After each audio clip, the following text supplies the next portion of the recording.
उत्तर प्रदेश में डीएलएड यानी कि बीटीसी एडमिशन पर इस वक्त की बहुत बड़ी और महत्वपूर्ण अपडेट आ रही है। उत्तर प्रदेश में डीएलएड बीटीसी की इस समय ऑनलाइन काउंसलिंग चल रही है और अब तक फर्स्ट फेज के 3 राउंड कंप्लीट हो चुके हैं और इन 3 राउंड में लगभग 60,000 सीटें जो है वो स्टूडेंट्स को आवंटित कर दी गई हैं। और आप ऐसा ना सोचिए कि ये सारी सीटें अभी भरी गई हैं, क्योंकि बहुत सारे स्टूडेंट्स यहाँ पर अलॉट की गई सीटों पर जो है वो एडमिशन नहीं लेते हैं। इसके साथ ही 5,000 रुपये की अब आपको ऑनलाइन फीस जमा करना है थर्ड राउंड वाले स्टूडेंट्स को जिनका कॉलेज अलॉटमेंट रिजल्ट आ चुका है, तो उसकी लास्ट डेट क्या है। इसके साथ ही कॉलेज में जाकर आप कब तक अपने डॉक्यूमेंट्स जमा करेंगे उसकी लास्ट डेट क्या है। इसके साथ ही और भी कई सारी इंपॉर्टेंट चीज़ें जो है वो आज की इस वीडियो में आपको देखने के लिए मिलने वाली हैं। अगर आप चैनल पर नए हैं तो चैनल को सब्सक्राइब करके बेल आइकन जो प्रेस कर लीजिए और इस वीडियो को अपने अदर फ्रेंड्स के साथ भी शेयर कर दीजिए। तो चलिए दोस्तों, आज की इस वीडियो को स्टार्ट करते हैं, दिखाते हैं आपको आज की लेटेस्ट अपडेट है।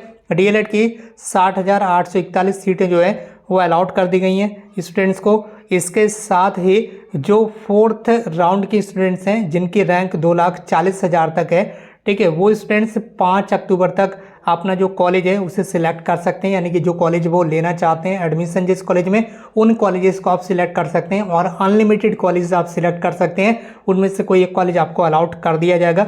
ये चीज़ आपको यहाँ पर देख लेना है। इसके बाद यहाँ पर बताया गया है कि डिप्लोमा इन एलिमेंट्री एजुकेशन में एडमिशन के लिए प्रथम चरण की काउंसलिंग में संस्थान का विकल्प चुनने का अंतिम दौर शनिवार से शुरू हो गया है। इसमें स्टेट रैंक जो है वो 1,50,001 से लेकर 2,40,000 रैंक तक के स्टूडेंट्स जो है उनको सम्मिलित होने का मौका दिया गया है। इसके साथ ही स्टेट रैंक 1 से लेकर 1.5 लाख रैंक वाले वे अभ्यर्थी भी शामिल हो सकते हैं जिन्होंने अभी तक या तो काउंसलिंग नहीं कराई है या अगर काउंसलिंग कराई है तो उन्हें कोई कॉलेज नहीं मिला है, तो वो स्टूडेंट्स भी अपना जो यहाँ पर काउंसलिंग है वो कब करा सकते हैं। इसके साथ यहाँ पर बताया गया अब तक 3 चरण में कुल 2,26,350 सीटों के सापेक्ष 60,841 सीटें जो है वो अभ्यर्थियों को संस्थान आवंटित कर दिया गया। यानी कि इतने स्टूडेंट्स को कॉलेज दे दिया गया। अब इनमें से कितने स्टूडेंट्स अपने कॉलेज में जाकर एडमिशन कंफर्म कराएंगे इस बारे में अभी कंफर्म बताना पॉसिबल नहीं है। अब मान लीजिए कि लगभग 50,000 स्टूडेंट्स इसमें से जो है वो एडमिशन ले लेंगे, तो अभी तक केवल 50,000 सीटें ही भरी गई हैं।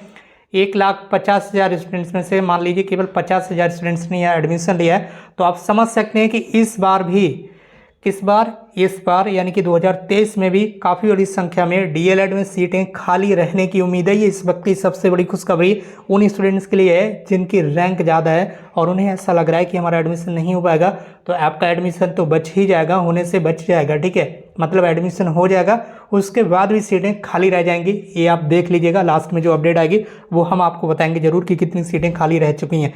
फिलहाल आप चैनल को सब्सक्राइब जरूर कर लीजिए। इसके साथ ही यहाँ पर बहुत सारे स्टूडेंट्स के यहाँ पर कमेंट्स आ रहे हैं कि जिन स्टूडेंट्स को अभी थर्ड राउंड में कॉलेज मिल गया है वो स्टूडेंट्स अपनी 5,000 रुपये की फीस कब तक जमा कर सकते हैं। तो दोस्तों, एडमिशन लेने की जो लास्ट डेट है वो 15 अक्टूबर तक है। कॉलेज में जाकर अपना जो डॉक्यूमेंट वगैरह है वो जमा करने की लास्ट डेट है 15 अक्टूबर तक है। तो आपको जो फीस जमा करना है 5,000 रुपये की, जिसमें कॉलेज अलॉटमेंट रिजल्ट डाउनलोड होता है, 15 अक्टूबर से पहले आप फीस जमा करके अपना कॉलेज अलॉटमेंट रिजल्ट जो है वो डाउनलोड कर लीजिए। कॉलेज अलॉटमेंट जो लेटर होता है वो डाउनलोड होता है 5,000 रुपये की फीस जमा करके, तो उसे आप 15 अक्टूबर से पहले कर लीजिए। चाहे आज कर लीजिए, कल कर लीजिए, परसों कर लीजिए, 2 दिन बाद कर लीजिए, लेकिन 15 अक्टूबर से पहले उसे आप फीस जमा करके वो अलॉटमेंट लेटर डाउनलोड कर लीजिए और 15 अक्टूबर तक कॉलेज में जाकर अपने डॉक्यूमेंट्स जमा कर दीजिए, बची हुई फीस जमा कर दीजिए और एडमिशन को कन्फर्म करा लीजिए। उसके बाद आप कॉलेज में पढ़ाई करने के लिए जाना स्टार्ट कर देंगे। और यहाँ पर हिंदुस्तान न्यूज़पेपर में भी इस न्यूज़ को प्रकाशित किया गया है, तो यहाँ पर इससे भी आप देख सकते होंगे कुछ इस तरह से ये न्यूज़ प्रकाशित की गई है और इसमें भी वही सारी चीज़ें बताई गई कि तीसरे राउंड की अगर बात करें, जो अभी केवल थर्ड राउंड का रिजल्ट आया है, तो थर्ड राउंड में 28,517 सीटें आवंटित की गई हैं। बाकी 28,517 के अलावा आपको पता ही होगा फर्स्ट राउंड में और सेकेंड राउंड में भी सीटें अलॉट की गई थी, तो टोटल तीनों राउंड में मिलाकर लगभग 60,000 जो सीटें हैं वो स्टूडेंट्स को अलॉट कर दी गई हैं, ठीक है। इसके साथ ही थर्ड राउंड में कुछ स्टूडेंट्स के फॉर्म कैंसिल भी किए गए हैं। 1,373 स्टूडेंट्स के जो फॉर्म हैं वो कैंसिल कर दिए गए, ये यहाँ पर बताया गया है। इसके साथ ही प्रथम चरण के 3 राउंड में अब तक जिला शिक्षा एवं प्रशिक्षण संस्थान यानी कि डैट की 9,089 सीटें जो हैं वो स्टूडेंट्स को दे दी गई हैं। यानी कि डीएलएड में जितनी भी गवर्नमेंट सीटें हैं, लगभग 10,000 कुछ सीटें हैं, उनमें से 9,089 सीटें अभी फुल हो चुकी हैं। अभी कुछ सीटें यहाँ पर खाली बची हुई हैं जिन पर स्टूडेंट्स को अब 4th राउंड में कॉलेज अलाउट कर दिया जाएगा और टोटल लगभग 60,841 सीटें जो हैं वो आवंटित हो चुकी हैं। तो इस तरह से ये सारी लेटेस्ट अपडेट थी आपके लिए। जिन स्टूडेंट्स की अभी 4th राउंड की काउंसलिंग चल रही है, ठीक है, और 5 अक्टूबर तक आप कॉलेज सिलेक्ट कर सकते हैं।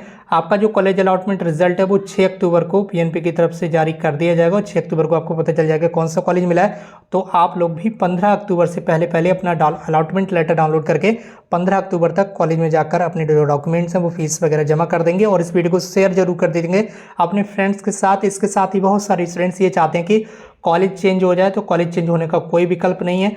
आप अपना पैसा भूल जाइए, अगले फेज में आप काउंसलिंग कराएंगे, ठीक है। उसमें अगर आपकी काउंसलिंग हो जाती है तो उसमें कोई कॉलेज आपको मिल जाएगा, ठीक। और उसमें अगर काउंसलिंग नहीं हो पाती तो फिर डायरेक्ट एडमिशन का वेट कीजिए, उसमें आप अपनी मनपसंद का कॉलेज सेलेक्ट कर लीजिए और किसी भी स्टूडेंट्स को काउंसलिंग का कोई पैसा वापस नहीं मिलेगा, ये आपको एक बार में समझा दिया जा रहा है। तो आप कॉलेज बहुत ही ध्यानपूर्वक चूज़ करें। फर्स्ट, थर्ड और सेकंड राउंड में बहुत सारे स्टूडेंट्स के कमेंट्स आ रहे हैं कि मेरा कॉलेज दूर है, मुझे गवर्नमेंट कॉलेज मिल गया है, मुझे गवर्नमेंट नहीं चाहिए, मुझे प्राइवेट मिल गया है, मुझे प्राइवेट नहीं चाहिए, मैं इस कॉलेज में एडमिशन नहीं लूँगा, मैं उस कॉलेज में एडमिशन।